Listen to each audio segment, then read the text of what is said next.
মনের বিষয়টা আল্লাহ ছাড়া কেউ জানে না। আপনি দেখতে পারেন সমাজে অনেকে দাড়ি টুপি পাগড়ি জুব্বা সব লাগিয়ে ঘুরছে, তো বিশ্বাস করেন তাদের মনটা এমনও হতে পারে যে জানোয়ারের চেয়েও কুৎসিত, এমনও হতে পারে। আবার আপনি দেখবেন সমাজে এমন অনেক মানুষ ঘুরছে যারা হয়তো অনেক পাপে লিপ্ত মনে হচ্ছে, কিন্তু মনের মধ্যে সততা আছে। আর যার মনের মধ্যে সততা আছে, আল্লাহ বা কোনো না কোনো দিন ইনশাআল্লাহ তাকে হেদায়েত দিবে। এটা আমরা আমাদের অভিজ্ঞতা থেকেও দেখেছি। এমন অনেক মানুষকে আমরা দেখেছি যে ড্রাগ অ্যাডিক্টেড ছিল, মিউজিক করেছে, হারাম সম্পর্কের মধ্যে ছিল, নামাজ ঠিক মতো পড়ে নাই, কিন্তু যখনই আল্লাহর কথা আলোচনা হতো দেখতাম সে খুবই শান্তভাবে মন থেকে কথা শুনছে। কথা শুনতে শুনতে শুনতে একদিন মাশাআল্লাহ এখন দেখবেন যে চিল্লা দিয়ে বেড়াচ্ছে বিভিন্ন বসে। আল্লাহ হেদায়েত দিয়েছে, সব ছেড়ে দিয়েছে। এরকম মানুষের অভাব নাই কিন্তু সমাজে। তো এখানে আল্লাহ পাকের রহমত বা দয়ার একটা উজ্জ্বল দৃষ্টান্ত দেখতে পারবেন। ঠিক এরকম আরো একটা ঘটনা আছে বনু ইসরাইলের। এক ব্যক্তি এত পাপ করেছে যে শেষে মৃত্যুর সময় সে সন্তানদেরকে ডাকছে, ডেকে বলছে যে আমি যখন মারা যাব আমার লাশটাকে তোমরা কবর দিও না, যদি আল্লাহ পাক আমাকে ধরতে পারেন তাহলে খবর আছে আমার। কি করতে হবে? সে বলছে যে আমার দেহটাকে তোমরা পুড়িয়ে ফেলবে, এবং পুড়িয়ে ফেলার পরে ছাইগুলোকে একত্রিত করবা, করে অর্ধেক ছাই সমুদ্রে ভাসিয়ে দিবা, অর্ধেক ছাই বাতাসে উড়িয়ে দিবা। সন্তানরা তাই করলো। মৃত্যুর পর আল্লাহ পাক এই সমুদ্র এবং জমিনকে বাতাসকে আদেশ করলেন যে তোমরা ছাই জড়ো করে দাও। আর মানুষ আর জিন আল্লাহর কথা না শুনলেও এই প্রকৃতি আল্লাহ পাকের কথা শোনে। বিজ্ঞান বলে প্রকৃতি থেকে সব হচ্ছে। কি প্রকৃতি? প্রকৃতি কি, কাকে বলে? মানুষকে আল্লাহর ইবাদতকে বাদ দিয়ে প্রকৃতি পূজায় নিয়ে গেছে। এই পুরো প্রকৃতি আর মহাবিশ্ব এক আল্লাহর ইবাদত করে। কে সৃষ্টি করলো প্রকৃতি?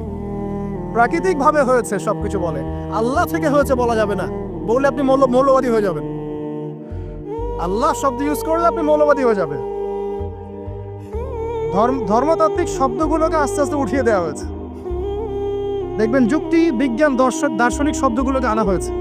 এটাও টেকনিক্যালি করা হয়েছে। কোন সেকুলার মিডিয়াতে আপনি দেখবেন না ইনশাআল্লাহ বলছে। ইনশাআল্লাহ প্রমাণ করবে যে আপনি আস্তিক না নাস্তিক। তো প্রকৃতিকে আল্লাহ পাক আদেশ করলেন, এই সমুদ্র ছাই জড়ো করো, এই বাতাস ছাই জড়ো করো। তারা ছাই জড়ো করে দিল। এই ব্যক্তিকে বলা হচ্ছে তুমি জীবিত করে আল্লাহ পাক বলছেন তুমি যেই কাজটা করেছিলে, লিমা ফাআলতা হাদা, তুমি এই কাজটা কেন করেছো? তখন এই ব্যক্তি উত্তর দিচ্ছে, মিন খাশিয়াতিকা ইয়া রাব্বি ওয়া আনতা আ'লাম।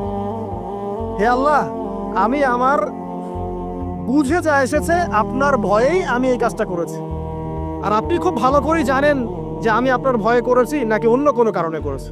মানে আপনি আমার মনের কথা জানেন। আল্লাহ পাক তাকে মাফ করে দেবেন। আপনাদেরকে আমি সেই ব্যভিচারী মহিলার কথাও মনে করাই, যে ছিল একজন প্রস্টিটিউট মহিলা, পতিতা, যেটা আমরা বলি সমাজের ভাষায়। যদি এখন নতুন শব্দ এসেছে সেক্স ওয়ার্কার বা যৌনকর্মী, এবং এগুলোকে আমরা এখন প্রমোট করছি। আমরা এখন অশ্লীলতাকে প্রমোট করছি। এই কথা বলতে আমাদের বুক কাঁপা উচিত নয় যে আমরা এখন অশ্লীলতাকে প্রমোট করছি। আমরা এখন কাপড় খোলার সংস্কৃতি থেকে যাচ্ছি।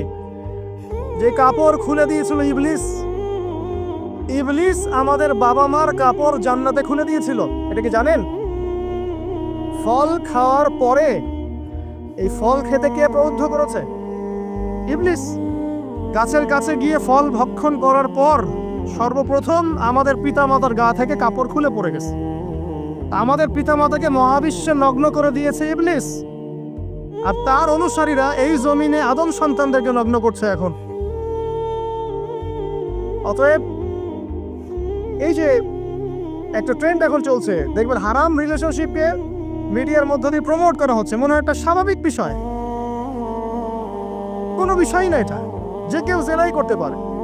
জেনা পর্ন খুব নর্মাল। হালাল ভাবে যদি আপনি বিয়ে শাদী করতে যান তখন সমস্যা হচ্ছে। হালাল ভাবে যদি আপনি বিয়ে করতে যান তখন সমস্যা হচ্ছে। হারাম ভাবে আপনি যা ইচ্ছা তাই করতে পারেন, সমাজে কেউ কিছু বলছে না। এখন বলছে এগুলো স্বাধীনতা। সুবহানাল্লাহ, কোন স্বাধীনতা? স্বাধীনতা বলে কোনো শব্দ নাই মহাবিশ্বে। এই পুরো বিশ্বের সমস্ত মানুষ আল্লাহর অধীনে পরাধীন। এই বিশ্বে যত মানুষ বসবাস করছে এখন, এটা কেউই স্বাধীন নয়, না কেউ স্বাধীন ছিল, না আছে, না থাকবে। সবাই আল্লাহ পাকের দাসত্বের অধীনে পরাধীন। স্বাধীন সেই এই পৃথিবীতে যে ব্যক্তি শয়তানের তাবেদারি করে ও নফসের তাবেদারি করে, ও তো স্বাধীন, যা ইচ্ছা তাই করতে পারে। এই যে অশ্লীলতার প্রমোটিংটা চলছে, এটাকে পারিবারিকভাবে বন্ধ করতে হবে। আল্লাহ পাক আমাদেরকে বোঝার তৌফিক দান করুন।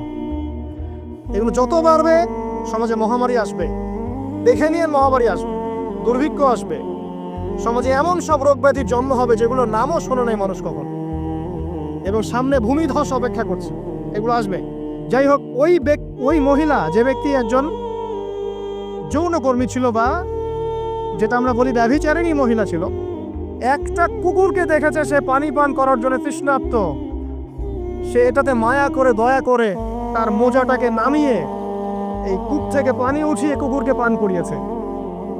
এই একটা কাজের বদৌলতে আল্লাহ রাব্বুল আলামিন এই ব্যভিচারী মহিলাকে মাফ করে জান্নাত দিয়ে দিয়েছে। হাদিস এটাও এসেছে, নবী সাল্লাল্লাহু আলাইহি ওয়াসাল্লাম বলেছেন, ইরহামু মান ফিল আরদ, তোমরা সবাই জমিনবাসীর প্রতি রহম করো। জমিনে মুসলিমই থাকতে হবে, তাদের প্রতি রহম করতে হবে এমন নয়, জমিনবাসী যারাই আছে সবার প্রতি রহম করো, জাতি ধর্ম বর্ণ নির্বিশেষে। এমনকি পশু পাখির প্রতিও দয়া করো। ইরহামু মান ফিল আরদ, জমিনে যারা আছে সবার প্রতি রহম করো। ইয়ারহামুকুম মান ফিস সামা, যিনি আসমানে আছেন তিনি তোমাদের প্রতি রহম করবে ইনশাআল্লাহ। ইসলাম এই কথাগুলো বলেছে 1400 বছর আগে। আজকের এই বিশ্বের সোকল্ড এই মডার্ন বিশ্বে, যেখানে মানুষের রক্তের কোনো দাম নাই, সেখানে ইসলাম পশু পাখির অধিকার নিয়ে কথা বলেছে 1400 বছর আগে। কাদেরকে কি শিখাতে আসেন? কোরআন এবং সুন্নাহর বাইরে অভ্রান্ত সত্যের কোনো উৎস আছে? এখানে যা আছে তাই চূড়ান্ত। মানতে চাইলে মানেন, না মানতে চাইলে জাহান্নামে যান, কেউ তো বাধ্য করছে না। লাকুম দীনুকুম ওয়ালিয়া দিন। আল্লাহ পাকের রহমত দেখেন। আরেকটা ঘটনা আছে এমন, একটা বিড়ালকে বেঁধে রেখেছিল এক মহিলা, খাবার দেয় নাই, কষ্ট দিয়েছে। একটা বিড়ালকে খাবার না দিয়ে কষ্ট দেওয়ার কারণে এই মহিলাকে আল্লাহ পাক জাহান্নামে পাঠিয়েছে। এরকম কত ঘটনা আছে, এই ঘটনাগুলো হাদিসের পাতায় বর্ণিত আছে। কোরআনে কি বলছে দেখুন। কোরআনের আমি কয়েকটা পয়েন্ট আপনাদেরকে খালি বলছি, এটা নিয়ে আমি সকালে ভাবছিলাম। আল্লাহ পাক আদম আলাইহিস সালামকে সৃষ্টি করেছেন আমরা সবাই জানি। আল্লাহ পাক সূরা সাদের মধ্যে বলছেন ইবলিসকে, হে ইবলিস, তোমাকে কিসে বারণ করলো আদমকে সিজদা করতে, যে আদমকে আমি নিজের হাত দিয়ে সৃষ্টি করেছি। আল্লাহ রাব্বুল আলামিন যে আমাদেরকে এত যত্ন করে ভালোবেসে সৃষ্টি করেছেন, এটা কি আল্লাহ পাকের দয়ার নিদর্শন নয়? মহাবিশ্বের অন্য কোন মাখলুক সৃষ্টির ব্যাপারে আল্লাহ পাক বলেন নাই খলাকতু বিয়াদাই, আমি নিজ হাতে তাকে সৃষ্টি করেছি। শুধু সৃষ্টি নয়, সৃষ্টি করার পর আল্লাহ পাক তাকে সমস্ত নাম শিক্ষা দিয়েছেন। এই যে জ্ঞান শিক্ষা দেওয়া, জ্ঞান, এটা আল্লাহ পাকের সবচেয়ে বড় নিদর্শনগুলোর মধ্যে অন্যতম। এবং আল্লাহ পাকের সবচেয়ে বড় দয়া, আমার মত এটা, মানব জাতির উপরে আল্লাহ পাকের সবচেয়ে বড় দয়াটা হচ্ছে কি জানেন? আল্লাহ পাক আমাদেরকে জ্ঞান শিক্ষা দিয়েছেন, ওহী নাজিল করেছেন। এটা সব কিছুর ঊর্ধ্বে। কারণ আপনি তওবা করবেন, জ্ঞান লাগবে। নামাজ পড়বেন, জ্ঞান লাগবে। রোজা রাখবেন, জ্ঞান লাগবে। যাকাত দিবেন, ইলম লাগবে। আপনি দিনের যে কোনো আমল করেন, ইলম লাগবে। জান্নাত জাহান্নামের পথ খুঁজে পেতে হলে ইলম লাগবে। দেশ চালাবেন, ইলম লাগবে। অর্থনীতি চালাবেন, ইলম লাগবে। ইলম ছাড়া কিছু নাই, ইলমের উপরে কিচ্ছু নাই। এই ইলমটা আল্লাহ পাক কাকে শিক্ষা দিয়েছেন? আদম আলাইহিস সালামকে। আমরা তো শিখেছি সমাজবিজ্ঞান বইগুলোতে যে আমাদের পূর্বপুরুষরা নাকি গুহায় থাকতো, আর গাছের ছাল পাতা খেয়ে থাকতো, তাই না? লতা পাতা খেয়ে থাকতো, গাছের ছাল পাতা খেয়ে থাকতো, পোশাক পরতো আর কি। বোগাস, ডাহা, মিথ্যা কথা। আল্লাহ রাব্বুল আলামিন সূরা বাকারা এবং সূরা আরাফ পড়ে দেখেন, আল্লাহ পাক বলছেন যে আদম আলাইহিস সালামকে আল্লাহ পাক সমস্ত নাম জ্ঞান শিক্ষা দিয়েছেন। মহাবিশ্বের যে প্রয়োজনীয় জ্ঞানগুলো আছে সেগুলো আল্লাহ পাক আদমকে শিখিয়েছেন আলাইহিস সালাম। ওয়াল্লামা আদামাল আসমা কুল্লাহা, আল্লাহ পাক আদমকে সমস্ত নাম শিক্ষা দিয়েছেন। আমাদের পিতা মাতারা মূর্খ ছিলেন না, তারা সৃষ্টি থেকেই জ্ঞানী ছিলেন। আদম আলাইহিস সালামের পারমাণবিক বোম বানানোর কোনো প্রয়োজন ছিল না, ছিল? বানান নাই। আপনার মধ্যে এই জ্ঞানটা আসছে কিভাবে? বাই ডিএনএ আপনি জ্ঞান পাচ্ছেন, কারণ আমরা আদম সন্তান। অনেক জ্ঞান আমাদের ভিতরেই আছে, এগুলো চর্চার মধ্য দিয়ে, গবেষণার মধ্য দিয়ে প্রস্ফুটিত হয় মাত্র। জ্ঞান ভিতরে আছে আমাদের, আমাদের পিতাকে জ্ঞানী করে বাড়ানো হয়েছে। এই জ্ঞান শিক্ষা দেওয়াটা হচ্ছে আল্লাহ পাকের সবচেয়ে বড় দয়াগুলোর মধ্যে একটা। গ্রহণ করেছেন, শুধু তাই নয়, আদম আলাইহিস সালামকে এমন জ্ঞান শিক্ষা দিয়েছেন যে জ্ঞান ফেরেশতারা পর্যন্ত জানতো না।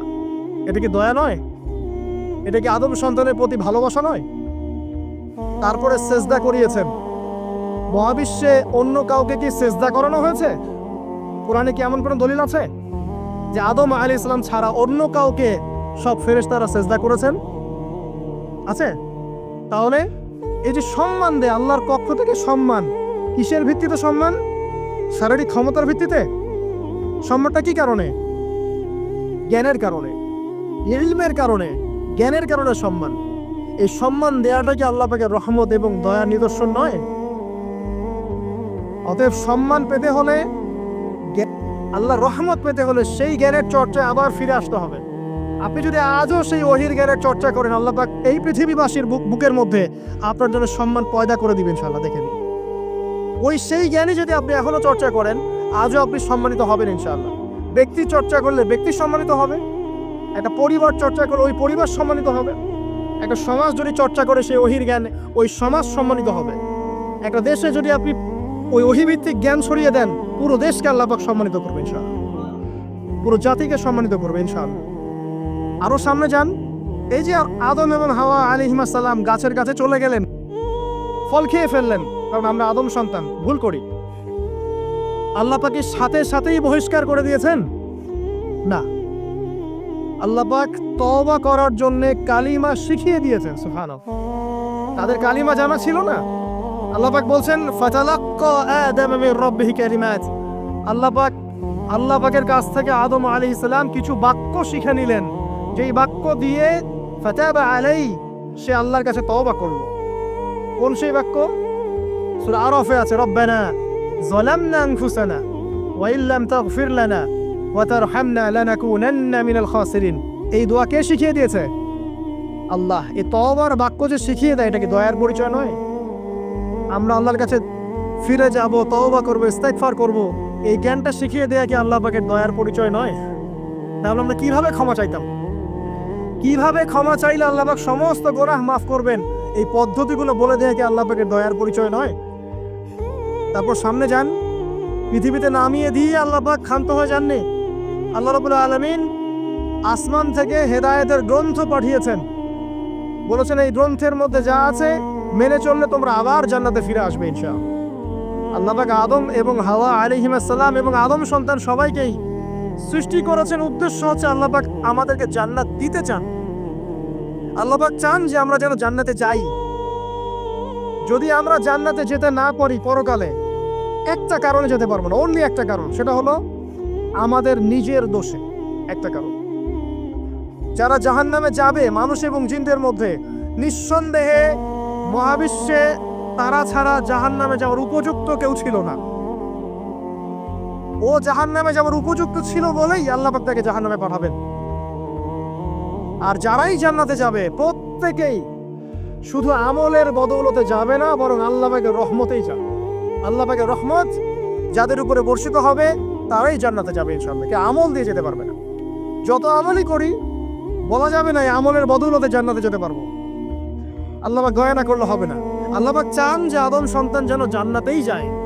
এই কারণেই সৃষ্টি করা, এই কারণেই আপনার ওহীভিত্তিক গ্রন্থগুলো পাঠানো, এই কারণে নবী রাসূল পাঠানো, আলেম ওলামা সৃষ্টি করা, মানুষকে সতর্ক করা, হায়াত দেয়া, বারংবার জীবনে চলতে ফিরতে আপনাকে অ্যালার্ম করা হয়, আল্লাহর পথে ফিরে আসেন, আল্লাহর পথে ফিরে আসেন। অ্যালার্ম করা হয় না? বিপদ দিয়ে আপনাকে অ্যালার্ম করা হয় আল্লাহর পক্ষ থেকে।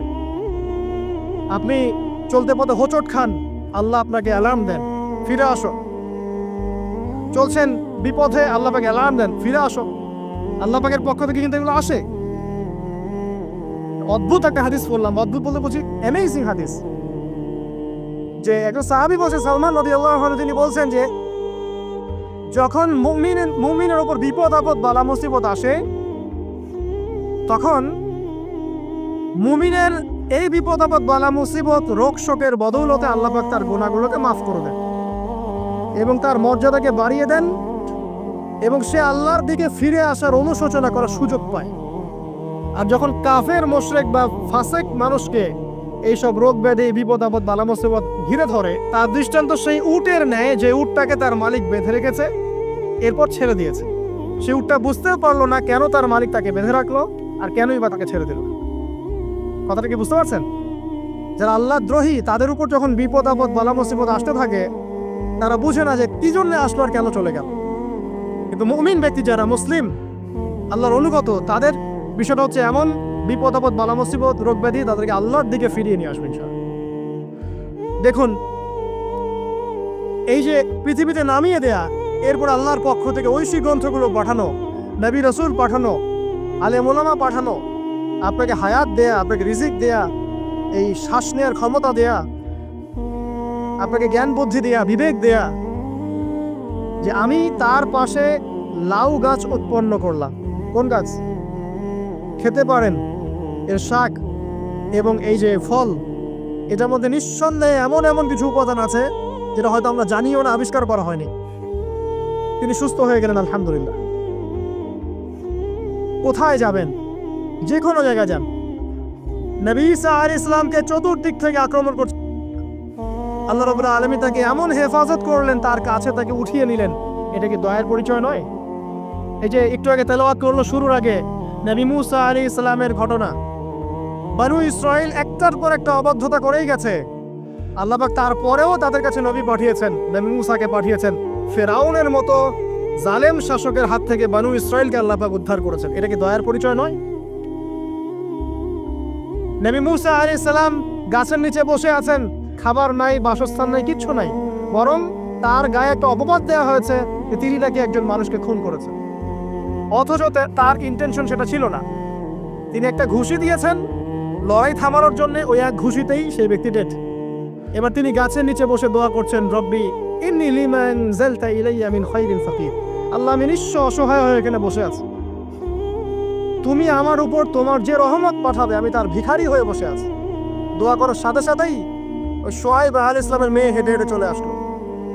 তিনি স্ত্রী পেলেন, তিনি শ্বশুর পেলেন, একজন নবী পরিবার পেলেন, বাসস্থান পেলেন, চাকরি পর্যন্ত পেলেন। 8 বছর তিনি রাখালি করেছেন শুআয়ব আলাইহিস সালামের ফার্মের মধ্যে।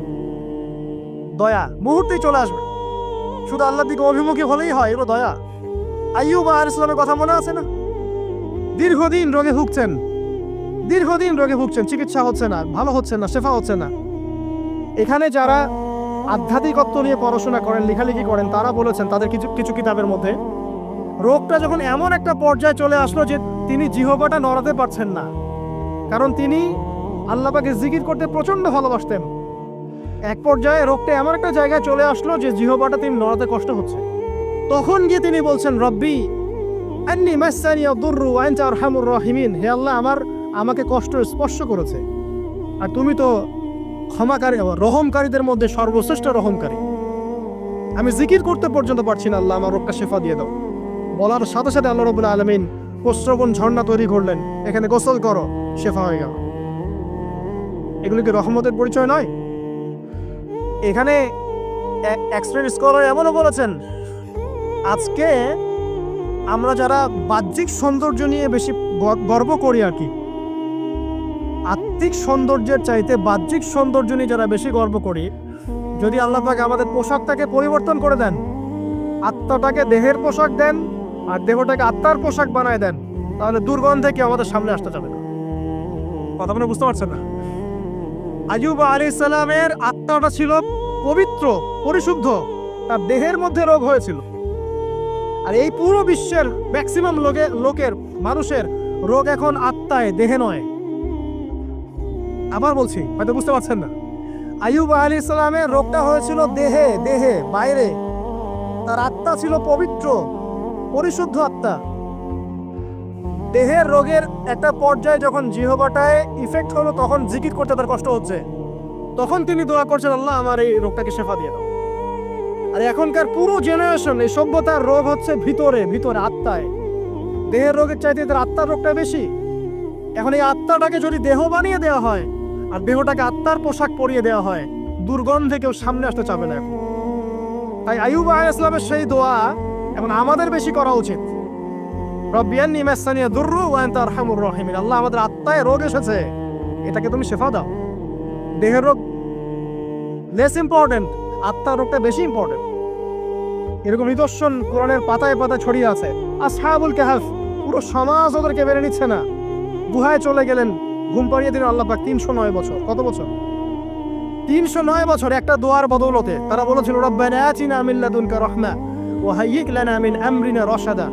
আল্লাহ পাক শুধু ঘুম পাড়িয়ে রাখলেন না, তাদের মধ্য দিয়ে আল্লাহ পাক পুরো একটা সভ্যতাকে হেদায়েত করে দিলেন। আলহামদুলিল্লাহ, যে সভ্যতা বিশ্বাস করতো না যে পরকাল বলে কিছু আছে। দাকিয়ানুস বাদশার সেই জুলুম থেকে আল্লাহ পাক এই 10 জন বা 9 জন যুবককে বাঁচালেন, ওদেরকে কিয়ামত পর্যন্ত কোরআনের পাতায় স্থান দিলেন, নিদর্শন বানালেন এবং তাদের মধ্য দিয়ে একটা পুরো সভ্যতাকে হেদায়েত দিলেন। সুবহান, যেখানে যাবেন এই নিদর্শন। আর কার কথা বলবো? যুলকারনাইন, মনে আছে? কোন সূরা আছে যুলকারনাইনের কথা? সূরা কাহফ। আল্লাহ পাক তাকে এমন রহমত করেছিলেন যে মাশরিক মাগরিব মানে পূর্ব পশ্চিম পর্যন্ত তাকে রাজত্ব দিয়ে দিয়েছে। আজকে তো আমরা এই সামান্য একটু ক্ষমতা পেলেই আমাদের কেউ চেনে না, গায়ে হাতই দেওয়া যায় না, ঠিক আছে? মানে তখন সে নিজেকে মনে করে যে সে এই পৃথিবীর সবকিছু, বাকি মানুষ আর মানুষ না।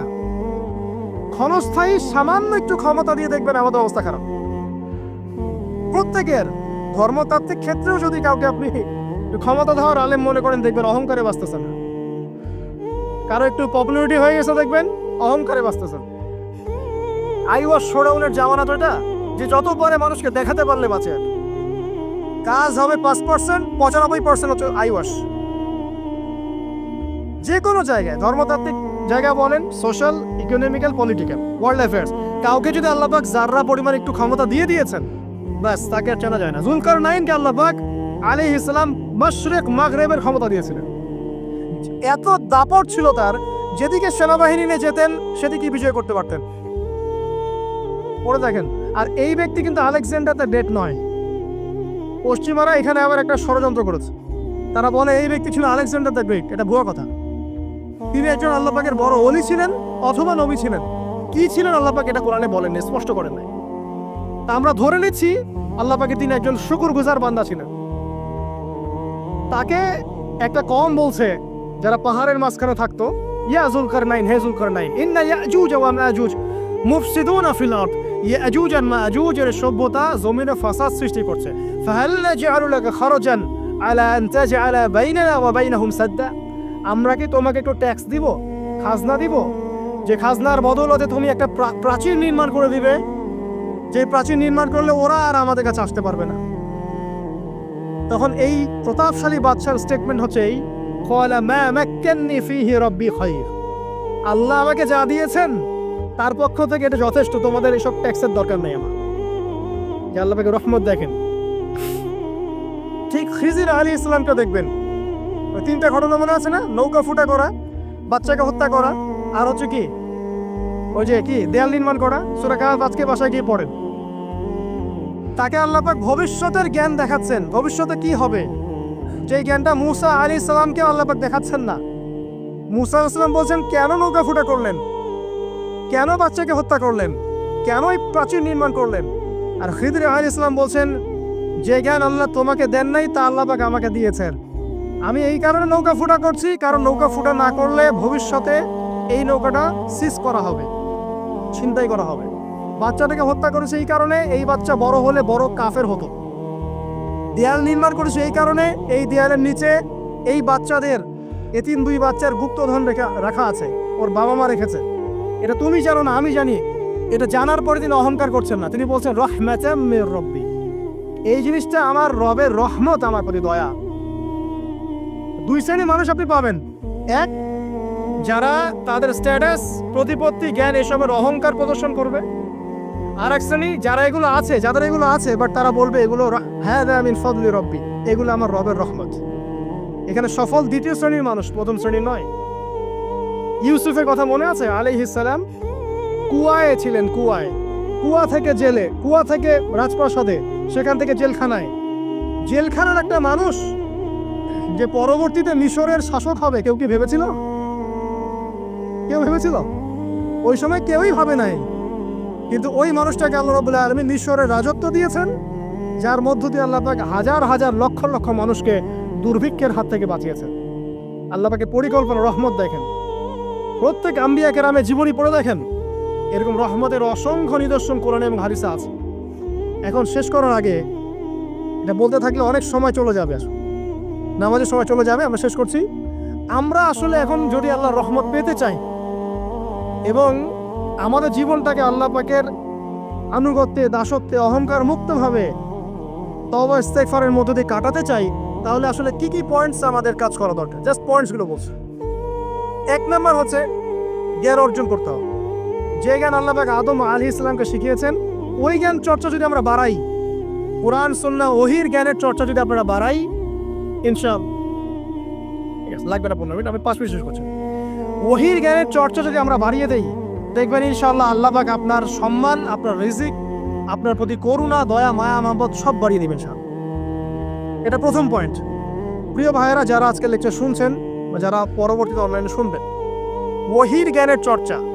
আমি বলছি না আপনি ডাক্তার হবেন না, ইঞ্জিনিয়ার হবেন না, জেনারেল লাইনে পড়বেন না, এই কথা আমি বলতে যাবো না কখনো। কারণ আমি জানি, আর কেউ বলুক না বলুক, অ্যাটলিস্ট আমি জানি এই ওয়ার্ল্ডকে ডিল করতে হলে বর্তমান এইসব আধুনিক জ্ঞানের কোনো বিকল্প নাই। কিন্তু এই জ্ঞানটার সাথে কোরআন সুন্নাহর জ্ঞান থাকতেই হবে। যখন এই দুইটা জ্ঞান একত্রিত হবে, ইনশাল্লাহ এই জাতিকে ঠেকানোর কেউ থাকবে না ইনশাল্লাহ। এই সহজ সরল কথাটা আমরা বোঝাতে ব্যর্থ হচ্ছি, অথবা কিছু মানুষ ইন্টেনশনালি এটাকে ঘুরিয়ে ফিরে উল্টা ব্যাখ্যা করছে। আর হ্যাঁ, এটা স্বীকার করছি, কিছু মানুষ আছে, কিছু ব্যাকডেটেড থিঙ্কিংস আছে আমাদের মধ্যে, যে আমরা আধুনিক শিক্ষাটাকে অনেক সময় গুরুত্ব দিচ্ছি না। এটা ঠিক নয়, এটা আমার মত। পরিবেশ বজায় রেখে, ইসলামী পরিবেশ বজায় রেখে আধুনিক শিক্ষায় শিক্ষিত হতে কোনো সমস্যা আছে? আর আধুনিক এই শিক্ষাগুলো অনইসলামিক শিক্ষা নয়। আপনি যে কোনো এডুকেশনের বেসে যান, ম্যাথামেটিক্সে যাবেন, অ্যালজেব্রায় যাবেন, আপনি কেমিস্ট্রিতে যাবেন, ফিজিক্সে যাবেন, বায়োকেমিস্ট্রি যাবেন, জ্যোতির্বিজ্ঞানে যাবেন, মেডিকেল সায়েন্স, প্রত্যেকটাতে দেখেন মুসলিমদেরকে খুঁজে পাবেন আপনি। প্রত্যেকটা গোড়াপত্তন গিয়ে আপনি দেখবেন মুসলিমদের হাতেই হয়েছে। আব্বাসীয় খেলাফত যখন ছিল, তখন এই বাগদাদ ছিল জ্ঞানের রাজধানী। ওইরকম লাইব্রেরি কি বিশ্বের কখনো হয়েছে? এখন আমরা মনে করছি জ্ঞানের লাইব্রেরি মনে হয়, জ্ঞানের রাজধানী মনে হয় ব্রিটেন, হার্ভার্ড, কেমব্রিজ, অক্সফোর্ড। এটা কবে এসেছে ইতিহাসে? ইতিহাস কি 100 বছরের? হাজার হাজার বছর চলে গেছে। হিস্ট্রি পড়েন। এখানে আমার কথা হচ্ছে একদম ক্লিয়ার, নিট অ্যান্ড ক্লিয়ার, যে আমাদেরকে উভয় দিকের জ্ঞানই অর্জন করতে হবে, বোধ কোরআন সুন্নাহ এবং আধুনিক জ্ঞান। এই দুটো জ্ঞান যখন আপনি একত্রিত করবেন, ইনশাআল্লাহ দেখবেন আল্লাহ চাইতো কোরআন এবং সুন্নাহকে হাতে নিয়ে এই বিশ্বের চ্যালেঞ্জগুলোকে ফেস করা যাবে ইনশাআল্লাহ। আল্লাহ পাক তৌফিক দান করুন, আমিন। প্রথম যেটা বিষয়, আল্লাহ পাকের রহমত পেতে হলে আল্লাহর ওহীভিত্তিক জ্ঞানের চর্চা বাড়াতে হবে। এই জ্ঞানের চর্চা বাড়ালে ব্যক্তি, পরিবার, সমাজ, রাষ্ট্র সবাইকে আল্লাহ পাক সম্মানিত করবে ইনশাআল্লাহ। আল্লাহ পাক রহম করবেন, ক্ষমা করবেন, ইনশাআল্লাহ দুনিয়াতেও সফল করবেন, পরকালও জান্নাত দিবে ইনশাআল্লাহ তাআলা। আর আমরা তো দেখলাম আল্লাহ পাকে জান্নাত দেওয়ার জন্য একটা ঘটনা যথেষ্ট। একটা কুকুরকে পানি পার করিয়েছে, একবার খালি বলেছে আল্লাহ তোমার ভয়েই কাজ করেছি, বাস। আবার জাহান্নামে যাওয়ার জন্য একটা ঘটনা এনাফ, খালি বলেছে যে আল্লাহ তোকে মাফ করবে না, বাস জাহান্নাম। আল্লাহ পাক জানেন এন্ড অফ দ্য ডে কে জান্নাতে যাবে আর কে জাহান্নামে যাবে। অহংকারের কোনো সুযোগই নাই। এক মিনিট একটা কথা বলতে চাই, যে এখন অনেক মুসলিমদের মধ্যে একটা ট্রেন্ড চলে আসছে, একটু ইসলাম প্র্যাকটিস করলেই অন্যকে আন্ডারএস্টিমেট করা শুরু করে না? এখন তো অনলাইনের যুগ, আর এখন তো কাজ করতে কোনো শ্রম লাগে না, খালি ঘরে বসে শুয়ে 2 লাইন লিখলেই কাজ শেষ। ঘরে বসে শুয়ে ফেসবুকে 2 লাইন লিখলেই কাজ শেষ। কনস্ট্রাকটিভ কাজের তো কোনো খোঁজ খবরই নাই। এগুলো সহজ, এই কারণে দেখা যায় বর্তমান যুগে সমালোচনা, গীবত, আন্ডারএস্টিমেট করা, এগুলোর সংস্কৃতি বেড়ে গেছে। এগুলোর মধ্য দিয়ে আমরা দিন পালন করার পরেও ক্ষতির মধ্যে আছি। এমন হতে পারে যে ব্যক্তি বা যে দল বা যে রাজনৈতিক দল বা যে ধর্মীয় দল যার বিরুদ্ধে আমি নিজের কলমগুলো ঘোরাচ্ছি, হতে পারে তার মধ্যে এমন মানুষ আছে যে আমার আগে জান্নাতে চলে যাবে, হতেই পারে। আর আমি যে নিজেকে এত বড় করে ফখর করছি, কে জানে the end of the day আমি জান্নাতে যাবো কি যাবো না? কোনো গ্যারান্টি আছে? কোনো গ্যারান্টি নাই। সো এখন আমরা যারা ইসলাম প্র্যাকটিস করছি, আমাদের সতর্ক হওয়া উচিত। নিজের পরকালের ফিকিরটা করি। আল্লাহ পাক বোঝার তৌফিক দান করুন, আমিন। 2 নম্বরে যেটা বলবো যে রাসূলুল্লাহ সাল্লাল্লাহু আলাইহি ওয়াসাল্লামের রেখে যাওয়া যে আদর্শ এবং সুন্নত, এর চর্চা যারা বাড়িয়ে দিবে আল্লাহ পাক রহম করবে ইনশাআল্লাহ। সূরা আলে ইমরানের 31 নম্বর আয়াত পড়ে দেখেন, আল্লাহ পাক নিজে বলেন, কুল ইন কুনতুম তুহিব্বুনাল্লাহ ফাত্তাবিউনি। হে নবী বলে দিন, তোমরা যদি আল্লাহর রহমত আর ভালোবাসা পেতে চাও তাহলে আমাকে অনুসরণ করো। আমাকে, যে বা যারাই নবী সাল্লাল্লাহু আলাইহি ওয়াসাল্লামকে অনুসরণ করবে আল্লাহ তার প্রতি দয়া করবে ইনশাআল্লাহ। শুধু দয়াই না, ইয়াগফির লাকুম যুনুবাকুম, তোমাদের সমস্ত গুনাহ আমি মাফ করে দেব। আল্লাহু গফুর রহিম। সুন্নতের চর্চা বাড়িয়ে দেই। শুধু তাই নয়, কেউ যদি নবী সাল্লাল্লাহু আলাইহি ওয়াসাল্লামের উপরে বেশি বেশি দরুদ শরীফ পড়ে, আল্লাহুম্মা সাল্লি আলা মুহাম্মাদ ওয়া সাল্লিম পড়তেই থাকে, দরুদ ইব্রাহিম বা সংক্ষিপ্ত দরুদগুলো, আল্লাহ পাক একবার দরুদ পড়লে 10 বার রহম করবে ইনশাআল্লাহ। যে নবীর আদর্শ মেনে চললে আল্লাহ পাক ভালোবাসবেন, সেই নবীর নাম উচ্চারিত হলে দরুদ পড়লেও আল্লাহ পাক রহম করবে ইনশাআল্লাহ। 4, সৃষ্টির সেবা করলে রহম পাওয়া যাবে। আল্লাহ পাক বলছেন, তোমরা সৃষ্টির সেবা করো, মানবতার সেবা করো, জমিনবাসী যারা আছে ওদের প্রতি রহম করো, আল্লাহ তোমাদের প্রতি রহম করবেন ইনশাআল্লাহ। 5, রহমত পেতে হলে আল্লাহর জিকির বাড়িয়ে দিতে হবে। আল্লাহর জিকির মানে সকাল সন্ধ্যা আল্লাহ পাকের যত জিকির আজগার আছে এগুলো ছাড়া যাবে না। চলতে ফিরতে অলওয়েজ আল্লাহকে ডাকতে হবে, সুবহানাল্লাহ, আলহামদুলিল্লাহ, ওয়ালা ইলাহা ইল্লাল্লাহ, আল্লাহু আকবার, লা হাওলা ওয়ালা কুওয়াতা ইল্লা বিল্লাহ। যে কাজ আপনি করছেন ওই কাজের মধ্যেই জিকির বাড়াতে হবে। যে যত বেশি আল্লাহ পাকে জিকির করবে তার কলব তত জিন্দা থাকবে, এবং যার কলব জিন্দা থাকবে, যার কলবের মধ্যে নূর থাকবে, আল্লাহ পাকের নূর তার কলবে আসবে ইনশাআল্লাহ। 6, বেশি বেশি কোরআন তেলাওয়াত বাড়িয়ে দিতে হবে। কোরআন তেলাওয়াত যারা বাড়িয়ে দিবে, এই কোরআনের বদৌলতে আল্লাহ পাক তার প্রতি রহম করবে ইনশাআল্লাহ। আরো বলবো 7 নাম্বার যে সালাত এর কোনো বিকল্প নাই। নবী সাল্লাল্লাহু আলাইহি ওয়াসাল্লাম ইন্তেকালের আগ মুহূর্তে বলে যাচ্ছেন, আসসালাত ওয়াস সালাত ওয়া মা মালাকাত আইমানুকুম, নামাজের যত্ন নিও আর তোমাদের অধীনস্থ যারা আছে ওদের ব্যাপারে খেয়াল রেখো। নামাজ নাই ইসলাম নাই, নামাজ আছে তো ইসলাম আছে। তো নামাজের তাবেদারি যারা করবে, 5 ওয়াক্ত নামাজ ঠিকঠাক মতো করবে, ইনশাআল্লাহ অবশ্যই আল্লাহ পাক তাদের প্রতি রহম করবেন ইনশাআল্লাহ। আরো বলতে চাই তাহাজ্জুদের কথা। যারা একটু তাহাজ্জুদের নামাজে অভ্যস্ত হতে পারবেন, ওই সময়টা আল্লাহ পাকের রহমত নেমে আসে, বর্ষিত হয়। যারা তাহাজ্জুদের সালাতে অভ্যস্ত হবে আল্লাহ পাক তাদের প্রতি রহম করবে ইনশাআল্লাহ। 9 বলতে চাই দ্বীনি মেহনত বাড়িয়ে দেওয়া। যাদের ফিকির দিনকে নিয়ে, কিভাবে আমি দিন পালন করব, কিভাবে দিনের প্রচার করব, দিনের জ্ঞান অর্জন করব, এর প্রসার ঘটাবো, দিনটাকে মানুষের কাছে পৌঁছে দিব, এই ফিকির যাদেরকে তাড়িয়ে বেড়ায়, ইনশাআল্লাহ আল্লাহ পাক ওদেরকে এই জমিনে রহম করবে ইনশাআল্লাহ। আল্লাহ আমাদের দাওয়াতি কাজ বাড়িয়ে দেন, দিনের ফিকির বাড়িয়ে দেন, ইনশাআল্লাহ তাআলা আল্লাহ পাকের রহমত পাওয়া যাবে ইনশাআল্লাহ। আরেকটা কথা আছে, 10-এ গিয়ে বলবো পিতামাতার খেদমতের কথা। পিতামাতার খেদমত এমন একটা জিনিস যেটা করলে পরে আল্লাহর রহমত নেমে আসে। একজন ব্যক্তি কবিরা গুনাহ করেছে, নবীর কাছে গিয়ে বলছে, আমার ক্ষমার কি কোনো রাস্তা আছে? নবী সাল্লাল্লাহু আলাইহি ওয়াসাল্লাম বলছেন, তোমার মা কি বাসায় আছে, জীবিত আছে? হ্যাঁ, জীবিত আছে। বাসায় যাও, তোমার মায়ের খেদমত করো, তোমার সমস্ত গুনাহ মাফ হয়ে যাবে ইনশাআল্লাহ। আপনার ওয়াইস কারণীর নাম শুনেছেন না? তাকে এত বড় মর্যাদা দেওয়া হবে কিয়ামতের মাঠে। এর পিছনে কারণ কি জানেন? সেই ব্যক্তি মাশাআল্লাহ তার মায়ের খেদমত করে। 3 বার বলেছেন নবী সাল্লাল্লাহু আলাইহি ওয়াসাল্লাম, আমাদের সবচেয়ে সেরা এবং ভালো ব্যবহার পাওয়ার অধিকার হচ্ছে মায়ের, তারপরে মায়ের, তারপরেও মায়ের, তারপর বাবার। পিতামাতার খেদমত করলে আল্লাহর রহমত নেমে আসে। আর একজন ব্যক্তি বলছিল, আমার বাসায় তো মাও নাই ইয়া রাসূলুল্লাহ, আমি কি করব? তখন নবীজি বলছেন, তোমার কি খালা আছে? খালা বেঁচে আছে? খালা বেঁচে আছে, খালার খেদমত কর। এখনকার এই বিশ্বে দেখেন সম্পর্কগুলো কিন্তু ভেঙে যাচ্ছে। পিতা মাতা, ভাই বোন, আত্মীয় স্বজন, প্রতিবেশীর তো খবরই নেই, আমি তো জানি না আমার পাশের সাইডে কে থাকে। হ্যাঁ, অবস্থা এমন। তো সমাজের উপকার করলে, জনকল্যাণমূলক কাজ করলে, পিতামাতার খেদমত করলে, আত্মীয়তার বন্ধন অটুট রাখলে এবং অন্যের সমস্যার সমাধান করার জন্য মানব সেবামূলক কাজ করলে আল্লাহর রহমত নেমে আসে। আজকে আমি 10টা বলেছি, ছাড়া আরো অনেক কাজ আছে যেগুলো নিয়মিত করতে থাকলে আল্লাহ রাব্বুল আলামিনের রহমত নেমে আসে। মোটা দাগে জ্ঞান অর্জন, মোটা দাগে নবী সাল্লাল্লাহু আলাইহি ওয়াসাল্লামের সুন্নাহ অনুসরণ, আল্লাহর ওহীর জ্ঞানের প্রচার প্রসার ঘটানো, দিনকে নিয়ে ভাবা, দিনের ফিকির করা, কোরআন তেলাওয়াত বাড়ানো, জিকির বাড়ানো, বেশি বেশি ইস্তেগফার করা, তওবা করা, বেশি বেশি ইস্তেগফার করা, আল্লাহর কাছে দোয়া করা, নামাজ তাহাজ্জুদ বাড়িয়ে দেয়া, আত্মীয়তার সম্পর্কগুলো বজায় রাখা, ঠিক আছে, আল্লাহ পাকের জমিনে দিনের প্রচার প্রসারের চেষ্টা করা, এবং সর্বোপরি ঈমান, ইসলাম এবং তাকওয়া বজায় রেখে যারা চলবে ইনশাআল্লাহ, আল্লাহ পাক এই দুনিয়াতেও তাদের প্রতি রহম করবেন ইনশাআল্লাহ, পরকালেও তাদের প্রতি রহম করবেন ইনশাআল্লাহ আযজা ওয়া জাল। সর্বশেষ একটা হাদিস বলে শেষ করছি। রাসূলুল্লাহ সাল্লাল্লাহু আলাইহি ওয়াসাল্লাম বলেছেন, আল্লাহ রাব্বুল আলামিন যখন এই পুরো মহাবিশ্ব সৃষ্টি করেছেন, তার রহমতটাকে তিনি 100 ভাগে ভাগ করেছেন। কত ভাগে? 100 ভাগে। তার অনলি একটা ভাগ, মাত্র একটা ভাগ আল্লাহ রাব্বুল আলামিন পুরো মহাবিশ্ব ছড়িয়ে দিয়েছেন, এক ভাগ।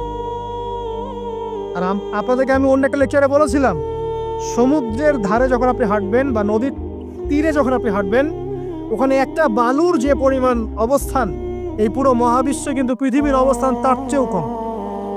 যারা সায়েন্স পড়েছেন তারা জানেন, পুরো মহাবিশ্বে পৃথিবীর অস্তিত্ব এর চেয়েও কম, একটা বালুর করার চেয়েও কম। মহাবিশ্ব এত বড়, এই পুরো মহাবিশ্ব আল্লাহ পাক এক ভাগ রহমত বন্টন করে দিয়েছে সৃষ্টিজীবের মধ্যে। এতে করে আপনি দেখবেন একটা কুকুর পর্যন্ত তার বাচ্চাকে কিন্তু আদর করে, একটা গাভী তার বাচ্চার গা পরিষ্কার করে, তাই না? আর আমরা তো আমাদের বাচ্চাদের জন্য যা করি আপনারা দেখতে পাচ্ছেন। বাকি 99 ভাগ রহমত আল্লাহ রাব্বুল আলামিন তার নিজের কাছে গচ্ছিত রেখেছেন, যা দিয়ে কিয়ামতের মাঠে আল্লাহ পাক বান্দাদেরকে মাফ করবে ইনশাআল্লাহ। অতএব সর্বশেষ কথা হচ্ছে, আমরা যারা আল্লাহ থেকে দূরে আছি, হতাশ হওয়ার কোনো কারণ নেই। লা তাকনাতু মির রাহমাতিল্লাহ। নামাজ পড়ছেন না, আজকেই ফিরে আসেন। রোজা রাখেন নাই, আজকেই ফিরে আসেন। নামাজ এবং রোজা যা রাখেন নাই, ক্যালকুলেট করেন কত ওয়াক্ত নামাজ পড়েন নাই, কত মাসে রোজা রাখেন নাই, রাখার কাজা করার চেষ্টা করেন। যাকাত দেন নাই, হিসেব করেন, যাকাত দিয়ে দেন। সুদ খেয়েছেন, তওবা করে আজকেই ফিরে আসেন। জেনা করেছেন, আজকেই ফিরে আসেন। মানুষকে ঠকিয়েছেন, তার টাকা ফেরত দিয়ে দেন। সম্পত্তি জোর করে আত্মসাৎ করেছেন, ফেরত দিয়ে দেন। কাউকে গালি দিয়েছেন, গোপনে তাকে গিয়ে বলেন, ভাই আপনাকে গালি দিয়েছিলাম, আমাকে মাফ করে দিন। আজকেই ফিরে আসেন। লা তাকনাতু মির রাহমাতিল্লাহ, ইন্নাল্লাহা ইয়াগফিরু যুনুবা জামিআ। আল্লাহ পাক সমস্ত গুনাহ মাফ করবেন ইনশাআল্লাহ। অতএব তরুণ সমাজে যারা হতাশ, পাপে নিমজ্জিত আছো, নামাজ পড়ছো না, হারাম অ্যাফেয়ার্সে আছো, মাদক খাচ্ছ, এইসব অশ্লীল কাজে সময় নষ্ট করছো, বেপরদায় ঘুরছো, হ্যাঁ, পিতামাতার সাথে রুড বিহেভ করছো, তোমার বয়সটাকে নষ্ট করছো, দিনের জন্য 3 দিন সময় লাগাতে পারলে না, কোরআন পড়া শিখতে পারলে না, কিছুই করছো না, হতাশ হয়ে না। মন থেকে, ভিতর থেকে আল্লাহকে ডাকো, মন থেকে আল্লাহকে ডাকি একটা বার আল্লাহ থেকে ফিরে এসে দেখো, ইনশাআল্লাহ তাআলা দেখবা এখানে যে শান্তি আছে, সারা দুনিয়ার কোথাও সে শান্তি পাবে না। এবং এই শান্তি নিয়ে তুমি যদি দুনিয়ার জীবন শেষ করতে পারো, তোমার কবর হবে শান্তিময়, তোমার হাসর হবে শান্তিময়, পুলসিরাত শান্তিময় হবে ইনশাআল্লাহ। হাসতে হাসতে তুমি জান্নাতে চলে যাবে ইনশাআল্লাহ। আমরা আজকের মতো এখানে শেষ করছি এই দোয়া করে, আল্লাহ রাব্বুল আলামিন আমাদের সবাই যেন রহম করেন এবং তার রহমত পাওয়ার জন্য যোগ্য হওয়ার তৌফিক আল্লাহ পাক আমাদেরকে দান করেন। এবং যেই কাজগুলো করলে পরে আল্লাহর রহমত থেকে মানুষ বঞ্চিত হয়, এই কাজগুলো দূরে থাকার তৌফিক আল্লাহ রাব্বুল আলামিন আমাদের সবাইকে দান করেন। আমিন। أقول قولي هذا أستغفر الله لي ولكم ولسائر المسلمين. بارك الله لنا ولكم بالآية الحكيم. إنه تعالى جواد كريم بر رؤوف رحيم. السلام عليكم ورحمة الله. وقليل من عبادي الشكور. আমার শুকরগুজার বান্দা আল্লাহ বলেছেন খুব অল্প হবে। অল্প কিছু মানুষ ইসলাম চর্চা করার চেষ্টা করছে। আমি ওই সেন্সে কথা বলছি না যে সারা বিশ্বে 200 কোটি মুসলিম, 300 কোটি মুসলিম, 500 কোটি মুসলিম, বাংলাদেশে 90% মুসলিম, এই ধরনের গতানুগতিক পরিসংখ্যানে আমি বিশ্বাস করি। যখন ইসলামের ডেফিনেশনটা আপনি আজকে বুঝে যাবেন বাসায়, তখন আপনি নিজেও চিন্তা করবেন যে আসলে আমরা মুসলিম আছি কিনা। সংখ্যা তো বসিয়ে দিলাম 90% মুসলিম, ঠিক আছে? তো গুটি কয়েক কিছু মানুষ আল্লাহর পরোয়া করেন, তার রাসূলের পরোয়া করেন, তার কিতাবের প্রতি সম্মান প্রদর্শন করেন। এই মানুষগুলোর মধ্যে কয়েকটা ভাগ আছে। এক ভাগ মানুষ পরিপূর্ণ মুমিন, মাশাআল্লাহ, আমরা দোয়া করি আল্লাহ পাক তাদের সংখ্যা বাড়িয়ে দেন। এক ভাগ মানুষ আছেন পরিপূর্ণ মুসলিম, উদখুলু ফিস সিলমি কাফার উপর আমল করে, অর্থাৎ তোমরা পরিপূর্ণরূপে ইসলামে প্রবেশ করো, এই আয়াতের উপর তারা আমল করে। এক শ্রেণীর মানুষ আছেন মুযাবযাবিনা বাইনাহুম, মানে ডান বামের মাঝখানে থাকেন, যখন স্রোত যেদিকে সেদিকে ফ্লো। এবং এর মধ্যে কিছু দাড়ি টুপিওয়ালা মানুষও আছে, যেদিকে ফ্লো সেদিকে কথা, যেদিকে ফ্লো সেদিকে অ্যাক্টিভিটিস, তার নিজস্ব একটা স্বতন্ত্র অবস্থান নাই, এটাই হক, এরকম একটা অবস্থান নাই।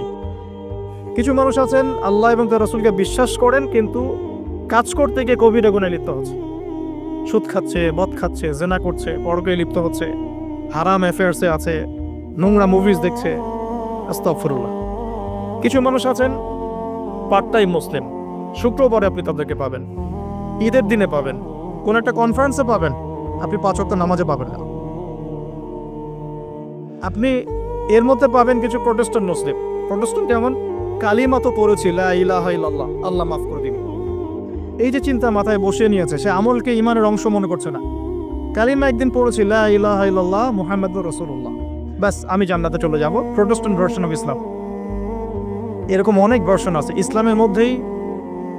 কেউ আছে সুবিধাবাদী মুসলিম, কেউ পাসেক মুসলিম, কেউ জালেম মুসলিম, কেউ আছে মুনাফিক টাইপের, কেউ প্রোটেস্ট্যান্ট।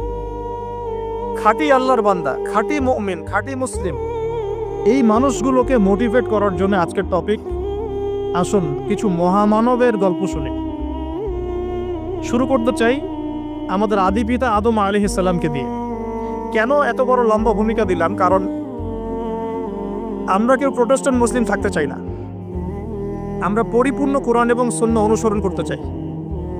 পরিপূর্ণ কোরআন এবং সুন্নাহ আমার ব্যক্তি জীবন, আমার পারিবারিক জীবন, আমার অর্থনৈতিক জীবন, আমার সামাজিক জীবন, ইনশাআল্লাহ আল্লাহ যদি তৌফিক দান করেন আমার পলিটিক্যাল লাইফেও থাকবে ইনশাআল্লাহ। এই কনসেপ্টের নাম ইসলাম। এই কনসেপ্টকে ডিনাই করলেই মুনাফিক হয়ে যাবে। কেউ মানতে পারুক বা না পারুক এটা পরের ইস্যু, কিন্তু আগে আমার আকীদা ঠিক করতে হবে, ইসলাম এটা। এখন আমি প্রথমে শুরু করব আমার ব্যক্তিগত জীবন থেকে। আমি সালাত দিয়ে স্টার্ট করব, আমি সওম রাখবো, বেশি বেশি নফল ইবাদত করব, কোরআন তেলাওয়াত করব, দান সাদাকা করব, ভালো কাজে অংশ নিব, সৎ কাজে আদেশ করব, অসৎ কাজে নিষেধ করব। আমি আমার ব্যক্তি জীবনটাকে ইসলামাইজড করব সবার আগে। আমি সবার আগে বড় স্তরে যাব না, এটাই সুন্নাহ। এরপরে আমার একটা পরিবার আছে, আমার পরিবার, আমার মা, আমার বাবা, আমার স্ত্রী, সন্তান, সবাইকে নিয়ে পরিবার, তাদেরকে ইসলামের মধ্যে রাখার দায়িত্বটা আমার। আমার সমাজ আছে, সমাজে আমি যতটুকু পারি ইসলামকে ইম্পোজ করব। ইকোনমিক সেকশনে গিয়ে আমি হালাল হারামে পরোয়া করব না এমন মানুষ হব না। আমি সেখানে হালাল খাবো, হারাম থেকে দূরে থাকবো। যদি আল্লাহ পাক আমাকে পলিটিক্যাল ক্ষমতা দেন, আমি আমার জায়গা থেকে চেষ্টা করব ইসলামকে ইম্পোজ করার জন্য। অ্যাটলিস্ট কুফর, শিরক এবং তাগুতকে এস্টাবলিশ করব না। কিছু করতে পারি না পারি, অ্যাটলিস্ট কুফর, শিরক এবং তাগুতকে এস্টাবলিশ করব না। মোটা দাগে কথা বললে অনেক হার্ড কথা হয়ে যায়। পুরো ওয়ার্ল্ডের গ্লোবাল অ্যাফেয়ার্সই এখন তাগুতের উপরই আছে। আপনি কত বড় সংস্থার নাম নেবেন? World bank, IMF, United Nations, কোনো অ্যাসোসিয়েশনের মধ্যে 100% কেন 10% ইসলাম নাই। তো এখন আমাদের করণীয়, নিজের ব্যক্তি জীবন থেকে যখন ইসলাম বিদায় নিচ্ছে তখন ওই লেভেলে কথা বলাই তো আমার জন্য দুষ্কর, এটা তো অপরাধ, আমার জন্যই অপরাধ। তো আমাদের ফার্স্ট অফ অল স্টার্ট করতে হবে ব্যক্তি জীবন থেকেই, দেন পরিবার, সমাজ, গ্র্যাজুয়ালি উই উইল অ্যাডভান্স ইনশাআল্লাহ তাআলা। এখন আকীদাকে স্পষ্ট করলাম। আল্লাহ পাক সূরা মুলকের মধ্যে একটা কথা বলছেন, এই আয়াতটা থেকে আমি সামনে যাচ্ছি। আল্লাহ পাক, আপনারা সবাই সূরা মুলক আজকে তেলাওয়াত করবেন বাসায় গিয়ে, কারণ রাতের বেলা সূরা মুলক পড়াটা কিন্তু সুন্নাহ। এখানে আল্লাহ রাব্বুল আলামিন একটা কথা বলেছেন, তাবারাকাল্লাযী বিয়াদিহিল মুলক ওয়া হুয়া আলা কুল্লি শাইইন কাদির। আল্লাহ পাকের হাতেই রাজত্ব, কর্তৃত্ব, তিনি সমস্ত বিষয়ের উপর কর্তৃত্বশীল। আল্লাযী খালাকাল মাউতা ওয়াল হায়াতা, যিনি মৃত্যু এবং জীবন সৃষ্টি করেছেন। কি রিজনে, কি কারণে? লিয়াবলুয়াকুম আইয়ুকুম আহসানু আমালা। আল্লাহ পাক দেখতে চান আমাদের মধ্যে আমলে আহসানকে।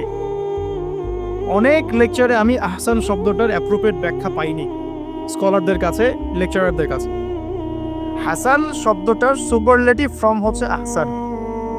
হাসান মানে হচ্ছে ভালো, উত্তম, ভালো, খাবারটা ভালো। আহসান খাবারটা অনেক বেশি ভালো। হাসান মানে উত্তম, আহসান অনেক বেশি উত্তম। বলি আমরা কবির মানে বড়, আকবার সবচেয়ে বড়, সগীর মানে ছোট, আসগর মানে সবচেয়ে ছোট। এটাকে বলা হয় ইসমে তাফজিলের সিগা, মানে সুপারলেটিভ ফর্ম, ইংরেজিতে আমরা যেটা বলি। তো আল্লাহ পাক এই আয়াতে একটু খেয়াল করে দেখেন, আল্লাহ পাক কিন্তু আমাদেরকে গতানুগতিক মুসলিম হিসেবে দেখতে চাচ্ছেন না। আল্লাহ পাক বলছেন আমি দেখতে চাই তোমাদের মধ্যে আমলে আহসানকে। বাস এই শব্দটা যদি বুঝতে পারি আজকের আলোচনার ভিতরে ঢুকতে পারবো ইনশাআল্লাহ। আমি কি আহসানটা বোঝাতে পেরেছি? আল্লাহ পাক দেখতে চান না আমাদের মধ্যে আমলে, আকীদায়, ঈমানে, তাকওয়ায় এগুলোতে গতানুগতিক কে। আল্লাহ পাক দেখতে চান আমাদের মধ্যে আমলে বেস্ট কে, শ্রেষ্ঠটাকে। এখন কোরআনের পাতাগুলো যদি ঘেটে আমরা শেষ করি, একটা খতম দেয় একটা মাসে, চেষ্টা করবেন 1 মাসে 1 খতম দেওয়ার জন্য, আল্লাহ তৌফিক দান করুন। প্রতিদিন 1 পারা করে পড়লে 1 মাসে 1 খতম হয়ে যায়। আর বছরে অন্তত একবার পুরো কোরআনটা অর্থসহ পড়তে হবে। পারা যাবে ইনশাআল্লাহ? বছরে অন্তত একবার পুরো কোরআনটাকে অর্থসহ আমরা পড়ার চেষ্টা করব। এই পাতাগুলো যদি আমরা উল্টাই তাহলে দেখব কোরআনের মধ্যে আল্লাহ রাব্বুল আলামিন কাফেরদের কথা বলেছেন, জালেমদের কথা বলেছেন, ফাসিকদের কথা বলেছেন, মুত্তাকি মুমিন মুসলিমদের কথা বলেছেন। এবং আল্লাহ পাক যে শব্দটা চাচ্ছেন আমাদের কাছে আহসান, এই আহসান কিছু মানুষের কথা আল্লাহ পাক কোরআনে বলেছেন। আজকে ওইটাই গল্প। সূরাতুল বাকারার আয়াত নাম্বার 207-8, এই দুটো আয়াত একটু পড়ে দেখবেন। আল্লাহ পাক বলছেন ওয়া মিনান নাস, বা'দা আউযু বিল্লাহি মিনাশ শাইতানির রাজীম, ওয়া মিনান নাস, আল্লাহ বলছেন মানুষের মধ্যে কিছু মানুষ আছে, সবাই না। ওয়া মিনান নাস, মানুষের মধ্যে কিছু মানুষ আছে যারা কিনা মাইয়াশরি নাফসাহু বিতিগা মারদাতিল্লাহ, যেই মানুষগুলো আল্লাহ পাকের সন্তুষ্টির জন্য তাদের নফসটাকে বিক্রি করে দিয়েছে। সুবহানাল্লাহ, চারটাখানি কথা না কিন্তু। মানুষের মধ্যে আল্লাহ কিন্তু সূরা বাকারায় বলেছেন শুরুর দিকে, মানুষের মধ্যে কিছু মানুষ আছে যারা মুমিন, কিছু মানুষ আছে যারা কাফের, কিছু মানুষ আছে যারা মুনাফিক, শুরুর দিকে পাবেন। এখানে আল্লাহ পাক বলছেন মানুষের মধ্যে কিছু মানুষ আছে যারা তাদের নফসটাকে আল্লাহর সন্তুষ্টির জন্য বিক্রি করে দিয়েছে। সুবহানাল্লাহ, মানে তাদের জীবনের মূল থিমটাই হচ্ছে আল্লাহ পাকে সন্তুষ্ট অর্জন করা। কোনো কিছুকেই তারা আল্লাহর সন্তুষ্টের উপর প্রাধান্য দিবে না। যদি কোটি টাকার অফার আসে হারাম, সে সেটা রিজেক্ট করবে, আল্লাহ নারাজ হবে। একটা সুন্দরী মেয়ে যদি সেনার অফার করে, সে রিজেক্ট করবে, কারণ সে আল্লাহকে ভয় করে। সে আল্লাহ পাকের জমিনের উপরে গায়রুল্লাহ বা কুফফারদের, তাগুতদের কোনো লস ইমপ্লিমেন্ট করতে পারবে না, কারণ সে আল্লাহকে ভয় করে। সে ইকোনমিক লাইফে হালাল হারামের পরোয়া করে চলবে, কারণ সে আল্লাহকে ভয় করে। সে তার পরিবারে পর্দা এস্টাবলিশ করবে, বিকজ সে আল্লাহকে ভয় করে। মানে মাইয়াশরি নাফসাহু বিতিগা মারদাতিল্লাহ, আল্লাহ পাকের সন্তুষ্টির জন্য নিজের নফসটাকে, জান মাল সবকিছুকে বিলিয়ে দিয়েছে। এই মানুষগুলোর সম্পর্কে আল্লাহ বলছেন ওয়াল্লাহু রাউফুম বিল ইবাদ, এই মানুষগুলোর প্রতি আল্লাহ পাক রাউফ হবেন, কোমল নরম সফট হয়ে যাবে। সুবহানাল্লাহ, কোমল নরম সফট মানে কি? কিয়ামতের মাঠে ডাকা হবে, এই গুনাহগুলো করেছিলে? জি আল্লাহ, আমি এই গুনাহগুলো করেছি। আল্লাহ পাক পর্দা দিয়ে দিবেন, পর্দার পরে বলবেন যে দুনিয়াতে তোমার এই গুনাহগুলো আমি গোপন করে রেখেছিলাম, আজকেও সবগুলো গোপন করে দিলাম, জান্নাতে চলে যাও। আল্লাহু রাউফুম বিল ইবাদ, আল্লাহ পাক তার বান্দার প্রতি রাউফ, কোমল হবে। দুনিয়াতে রাউফ কেমন? যে কোনো বিপদ আপদ বালা মুসিবতে সেই ব্যক্তি হাঁটু করে আল্লাহর কাছে চাবে, আল্লাহ আমার এই সমস্যা, আল্লাহ আমার এই সমস্যা, আল্লাহ আমার এই সমস্যা। আল্লাহু রাউফুম বিল ইবাদ, আল্লাহ পাক ওই বান্দার প্রতি সফট, কোমল হয়ে যাবে। এগুলোর অনেক প্রমাণ আমি আমার জীবনেও পেয়েছি, এগুলো আমি পাবলিকলি বলতে পারবো না, আর আমি ব্যাখ্যা করতে পারবো। আর এমন কিছু বিষয় আছে যেগুলো আসলে মানুষকে বলেও বোঝানো যায় না। বড় বড় স্কলারদের কিতাব এখন যখন পড়ি, তারা বলেন কি বলবো, তোমরা তো বুঝবেই না। মানে এমন একটা লেভেলে মানুষ চলে যায় যে ওই লেভেলের কথা সবাইকে বোঝানো যায় না। কিভাবে বলবো, কিভাবে ব্যাখ্যা করবো, কোন আবেগ নিয়ে আসবো, কোন শব্দ নিয়ে আসবো, আমি আপনাকে বোঝাতে পারবো না। এরকম একটা অবস্থান থাকে। একজন সাহাবীর নাম বলি আলী ইবনে আবি তালিব রাদিয়াল্লাহু আনহু। আপনি তার পুরো জীবনী পড়লে তাকে খুব সফট পাবেন, নিজেকে গোপনকারী পাবেন, খুব বেশি উচ্ছ্বাস প্রকাশকারী পাবলিক ফিগার, হ্যাঁ, এই যে আমরা শো অফ, নিজেকে জাহির করা, আপনি পাবেন না তাকে। এবং তিনি শেষ জীবনে কি বলেছেন জানেন? শেষ জীবনে বলেছেন যে জ্ঞান আমি নবী সাল্লাল্লাহু আলাইহি ওয়াসাল্লামের কাছ থেকে পেয়েছি, সেগুলোকে সুষ্ঠুভাবে বন্টন করার মতো কাউকে পেলাম না জীবনে। মানে একটা লেভেল থাকে মানুষের আল্লাহ পাকের মারিফত লাভের, যে লেভেলে গিয়ে মানুষ সবার সাথে আমভাবে কিছু বলতে পারে না। আমি ওই লেভেলে কিছু ফিল করছি। কিছু নির্যাস পাচ্ছে যে আমি আপনাকে বুঝাতে পারছি না। যাই হোক, আল্লাহ পাক রউফ মানে এত সফট হবেন, জীবনের যে কোনো পদে আপনি আল্লাহকে ডাকবেন, আল্লাহ আপনাকে তাৎক্ষণিক সাড়া দিবেন ইনশাআল্লাহ ইনশাআল্লাহ আযজা ওয়া জাল। এখন পাতাগুলো ঘাটলে আমরা প্রথম এইরকম কোন মানুষকে পাই যারা নিজের নফসটাকে আল্লাহর জন্য উৎসর্গ করে দিয়েছেন? 1 নাম্বার পাচ্ছি আমরা আমাদের আদি পিতা আদম আলাইহিস সালাম। আজকে ডিটেইল আয়াত বাই আয়াত বলার সময় পাচ্ছি না, তবে আমি সামারি বলছি, আপনারা একটু বাসায় পড়ে নেবেন। আদম আলাইহিস সালামকে আল্লাহ রাব্বুল আলামিন নিজের হাত দিয়ে সৃষ্টি করেছেন। সুবহানাল্লাহ।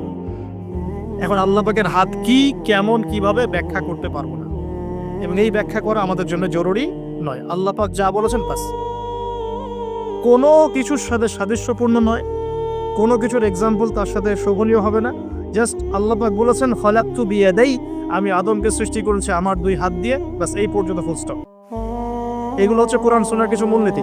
আল্লাহ পাক বলেছেন আর রহমান আলাল আরশ ইস্তাওয়া, রহমান আরশের উপরে সমুন্নত।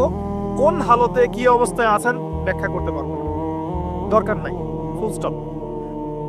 আদম আলাইহিস সালামকে সবচেয়ে বড় যে নেয়ামত আল্লাহ পাক দিয়েছেন সেটা হলো আদম আলাইহিস সালামকে আল্লাহ পাক তার পক্ষ থেকে ইলম শিক্ষা দিয়েছেন। সুবহানাল্লাহ। আল্লাহ পাক প্রথমেই তাকে সৃষ্টি করে ফেরেশতাদেরকে দিয়ে সিজদা করার নাই। আল্লাহ পাক তাকে আগে জ্ঞান শিক্ষা দিয়েছেন। সূরা বাকারা শুরুর দিকে আছে ওয়া আল্লামাল আদামা আসমা কুল্লাহা, আমি আদমকে যত রকম জ্ঞান আছে, আসমা কুল্লাহা মানে যত রকম নাম এবং জ্ঞান আছে সবই শিখিয়েছি আদম আলাইহিস সালামকে। উম্মাহ আজকে পিছিয়ে পড়েছে আদম আলাইহিস সালাম এই মহামানবের জ্ঞানতাত্ত্বিক সুন্নত না নিয়ে। আজকে আমরা লেকচার শুনতে চাই, ইউটিউব ফেসবুক থেকে দিন শিখতে চাই, আমরা জ্ঞান অর্জন করতে চাই না। আপনি একটা লেকচারে ডাকেন, আপনি 2-3 লাখ লোক পাবেন, বাংলাদেশেই তো হচ্ছে 2-3-4-5 লাখ লোক, কিন্তু আপনি 5 লক্ষ লোককে 6 মাস একটা সিস্টেমেটিক সিলেবাস দিয়ে পড়াশোনা করতে বলেন, দে উইল ডিনাই। শুরু করে দেন, দেখবেন তার মধ্যে 10 জন বাকি আছে, বাকি সবাই রিজেক্ট করেছে। উম্মার সবচেয়ে বড় সমস্যা এখন, ইয়াংদেরকে স্পেশালি বলছি, জ্ঞানতাত্ত্বিক রেভলিউশনের ঘাটতি আছে। আমরা অনেক কিছু করতে চাই, অনেকে দাওয়ার কথা বলেন, জিহাদ ফি সাবিলিল্লাহর কথা বলেন, ইসলাম প্রতিষ্ঠার কথা বলেন, জ্ঞান অর্জন করতে চান না। ইলম অর্জন ছাড়া আপনি কিছুই করতে পারেন। আমরা জানি যে আদম আলাইহিস সালামকে এবং তার স্ত্রী হাওয়া আলাইহিস সালামকে জান্নাতে রাখা হয়েছে। সেখানে ওই যে ফেরেশতাদের মধ্যে লুকিয়ে থাকা জিন, যার নাম ইবলিস, সে সিজদা করে নাই। ইবলিস কিন্তু ফেরেশতা ছিল না, এটা ভুল কথা। ইবলিস কানা মিনাল জিন্নি ফাফাসাকা আন আমরি রাব্বি, ইবলিস ছিল জিন জাতির একজন যে তার রবের আদেশকে লঙ্ঘন করেছিল। ইবলিস ফেরেশতা ছিল না, এটা ভুল কনসেপ্ট। এমন না সে ফেরেশতা ছিল পরে শয়তান হয়ে গেছে, না, সে কখনোই ফেরেশতা ছিল না, সে জিন জাতির একজন ছিল। বিকজ এই পৃথিবীতে মানুষের আগে জিন জাতির অবস্থান ছিল, এর পূর্বে হয়তো আরো কিছু ছিল, আমরা জানি না, আল্লাহ পাক গোপন করে দিয়েছেন, আমরা জানি না। এখন ইবলিস সিজদা করেনি কেন? বিকজ সে বলেছিল খলাকতানি মিন নার ওয়া খলাকতাহু মিন তিন, আমাকে সৃষ্টি করেছেন আপনি আগুন দিয়ে, আদমকে সৃষ্টি করেছেন মাটি দিয়ে, কেন আমি আদমকে সিজদা করব? সে আদমকে সিজদা না করে এটা প্রমাণ করতে চাচ্ছে যে আল্লাহ আপনি ভুল, আমি সঠিক। নাউজুবিল্লাহ। এটাকে বলা হয় বাতিল কিয়াস, বাতিল কিয়াস, ভুল কিয়াস। এবং শুধু তাই না, আল্লাহ রাব্বুল আলামিন তাকে ওয়ার্ন করার পরেও সে কিন্তু ইউটার্ন করে তওবা করে ফিরে আসে নাই। সে তার মতের উপর অটল ছিল। পক্ষান্তরে আমাদের পিতামাতা যখন ফল খেয়ে ফেলেছেন জান্নাতে, যখন পোশাক খুলে গেছে, জান্নাতে পোশাক খুলে গেছে, ফল খাওয়ার পর প্রথম যে ঘটনা ঘটেছে, গায়ের পোশাকটা খুলে গেছে। দেখেন, সর্বপ্রথম আমাদের পিতামাতাকে জান্নাতে ফেরেশতাদের সামনে ইবলিস নগ্ন করে দিয়েছে। এটা ছিল আমাদের প্রতি ইবলিসের সবচেয়ে বড় আঘাত। শুরুতে, প্রথম আঘাত, শুরুতে শিরক করাতে পারে নাই, বেদাত করাতে পারে নাই, হারাম খাওয়াতে পারে নাই ইত্যাদি। শুরুতে আমাদের পিতামাতাকে সে অবাধ্যতায় লিপ্ত করে গা থেকে জান্নাতের পোশাকটা খুলে ফেলে দিয়েছে। এখান থেকে আমাদেরকে বুঝতে হবে আজকের এই গ্লোবাল সোসাইটিতে আমরা যে নগ্নতার এই ভয়াল থাবা এবং প্রদর্শনী দেখছি, এটা ওই আসমানের ওই যে ইবলিসের যে চক্রান্ত, তার এই জমিনে বাস্তবায়ন হচ্ছে এখন।